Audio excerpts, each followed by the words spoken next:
Good morning, Chicago Cubs fan, and happy Christmas Eve from all of us here at Cubs Daily. My name is Steven Ryan, presented by FanArch. The Cubs signed another reliever to bolster that bullpen heading into Christmas and into the new year. We're going to talk about Kyle Tucker and what his market looks like because I'm not hearing a lot about him.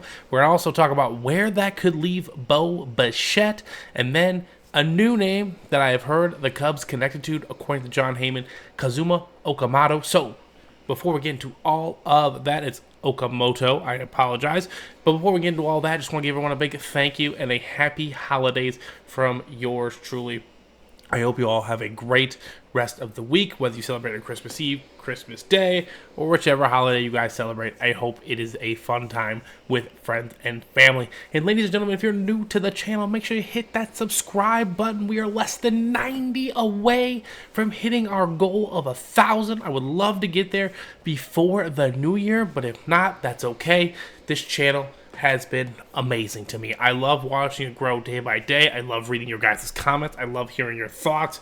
We are starting to get some core members of the community now, so please continue to share your thoughts, hitting that like button, so on and so forth. And if you've already subscribed, again, thank you and happy holidays. So, the Cubs signed relief pitcher Jacob Webb to a 1-year deal, ladies and gentlemen. He pitched for the Rangers last year. That's another Ranger added to the roster. And, initially I'm just like, okay, sometimes these bullpens got to have these guys, right? But this is what the pitching lab does, ladies and gentlemen. We turn solid into really good and, somewhat into solid, right? We never go over the top in that sense where I don't think we're going to pay for another reliever. I've talked about it before, right? The last person we paid was Craig at Kimbrel, and that didn't work out so hot. Obviously, we kind of paid him a little bit too late, but either way, just it didn't work out in that sense. And again, one thing we've been talking about on this channel, right? We want another hard-throwing reliever. And again, I totally understand, but you know what? Sometimes, guys are good at getting outs, and that's what the Cubs need. And the way Jed picks these guys up, not that they necessarily pitch to contact, right, but they know how Wrigley plays, and they know how Wrigley has been playing these past few seasons. Predominantly the wind has been blowing in, so if you get guys who make weak contact, odds are they are not going to leave the ballpark, and they will rarely find the blades of grass because our defense is so good. Obviously, with Nico Horner and Dansby Swanson up the middle, the way Matt Shaw was doing last year was absolutely incredible. Michael Busch is very solid as well. We all know Ian Happ's a Gold Glover, and PCA just won his first Gold Glove, and he will win many more after that. But there was something I did want to share with you guys, and this is from our man Alex Cohen. He occasionally, if you listen to Marquee, he occasionally calls the games as well, but he's always dropping dimes and nuggets on Twitter, and if you guys have Twitter, he's a great follow in my opinion. But just take a look at this baseball savant chart, okay? He does have some numbers that are lower. Obviously, we don't like that his K percentage is in the 43rd percentile and that the fastball velo is in the 33rd percentile. But again, it's 93.4. It's solid, but take a look at that 95% percentile average exit velocity. These guys are not making contact off this guy, okay? His xERA is at 86. It's not bad. His hard hit percentage is 89. He grades really, really well in those areas, which is what the Cubs are looking for in their relief pitchers, right? The guys that can get outs, right? It's baseball, right? It's the race to 27 outs in that sense. And that's kind of where Jacob Webb has his value for this team. I imagine he's going to be a good sixth inning, seventh inning guy, but Cubs are holding a 4-2, 5-2 lead. You throw him in there, he can get 3 outs on to the next person in the pen. So very solid signing. 1 year, $1.5 million. Not a lot of money off the top, and I think it can be a really, really good value play. Which again, this is what Jed likes to do. It's all depending on how you look at it, right? People like to say, "Oh, they're bargain bin hopping," But again, these numbers are really, really solid. And since June 1st of last year, he had a 1-something ERA, which is what you really want to see from your reliever. So, Jacob Webb, very solid signing. I'm liking the bullpen signing so far, but obviously as a fan, we all want something bigger, right? So let's talk bigger here.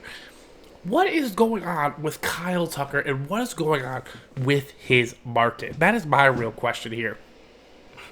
Couple of rumors I've heard, and this isn't as of brief, this is just what we know. We know the Blue Jays were interested in Kyle Tucker, right? We know that he went and visited their facility in Florida. That's one. We know that the Dodgers are interested in Tucker, but on their terms, right? They're interested in Tucker if he comes on a short-term deal. And, I don't think the Dodgers would hesitate at a 5-year, $200 million deal, right? I don't think they would scoff at something like that either. But if it's a 5-year, $200 million deal, that's something Jed Hoyer needs to be looking at, right? And maybe even Jed offer him several opt-outs. I'm okay with Kyle's services for another season, right? I would love to implement him right into that 2 spot in the lineup like he did last year. His impact was immeasurable. But, the main team that seems to be interested in on him is the Toronto Blue Jays.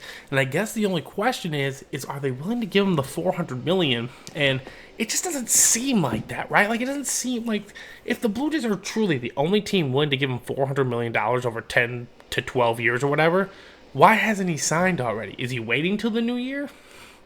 That's the stuff that I'm not 100% sure about. I'm not 100% sure about the relationship between the Cubs and Kyle Tucker. Maybe he just doesn't like playing at Wrigley. And all those things could be very, very true.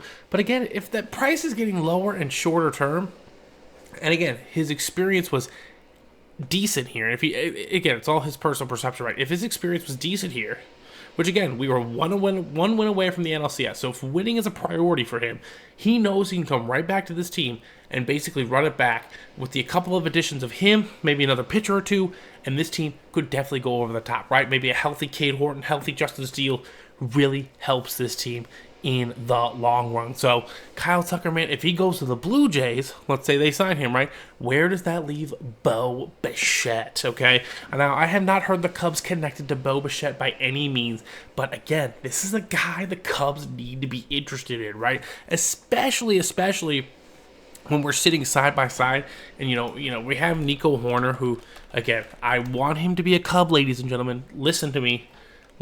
I want him to be a Chicago Cub. There's no doubt in my mind that I think he should be a Chicago Cub.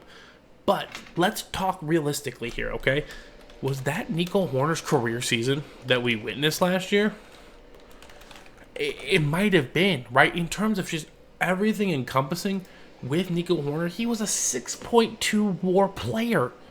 And he only hit 7 home runs, right? He could go out there and garner a 5-year, $150 million deal. I don't think he's worth that much. But again, he probably could because of the way he played last year. And if he puts up any sense of the same season, he is going to garner a lot on the free agent market. Meanwhile, you have Bo Bichette, who hit more than double his home runs. He hit 311, and his WAR was 3.5. Now, his WAR is a lot lower because he's not the defender that Nico Hoerner is. But again, I think that kind of stuff can be figured out. I would love to add Bo Bichette to this Cubs lineup. I think he would make them an instant threat offensively even more. I expect the offense to take a step back this season if we can't add an impact bat in any sense of the imagination. But I'm not sure how much Bo Bichette is going to garner out there, but that is one name I would love if the Cubs can get into talks to and maybe sign him as well. Like, I would prefer Bo Bichette over Bregman. That's all I'm saying.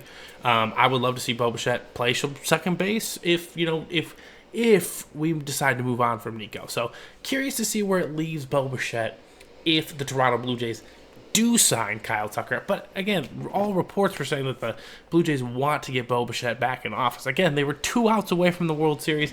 I would want to do everything in my power to amplify that roster as much as possible and potentially get back and do it again.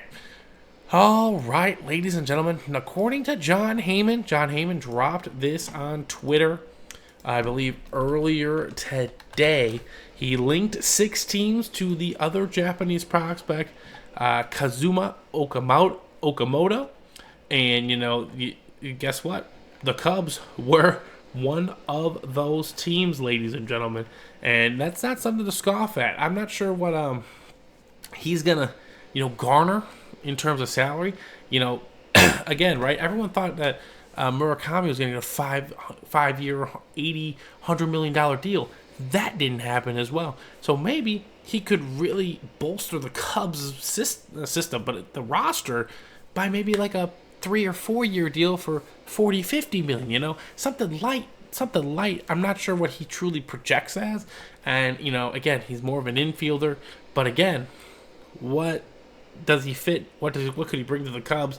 Cubs need some right-handed power. That's what he's projecting here in the big leagues. So I would be curious to see if the Cubs are also in on Okamoto as well, because maybe Okamoto and Imai are the two Cubs signings this year. Would you be happy with that as fans if our two big signings were Tatsuya Imai and Kazuma Okamoto? I wouldn't be too mad about it. Again, it's really tough when you're projecting these Japanese players because, again, they play in a much different league. Now I'm not going to say a different level of baseball. That's disrespectful. It is a lower level, but they compare it more to like quadruple A, right? Somewhere in between big leagues and somewhere in a little bit after triple A and a little below the big league. So, again, a lot to look into there with Kazuma.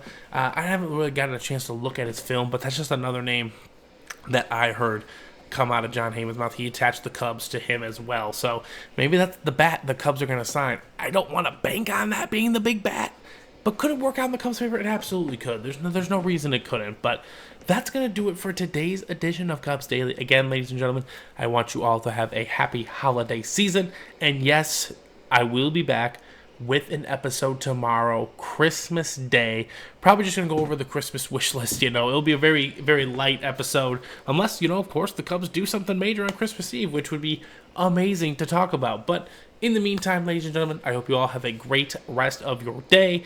Happy holidays again, and I will talk to you soon.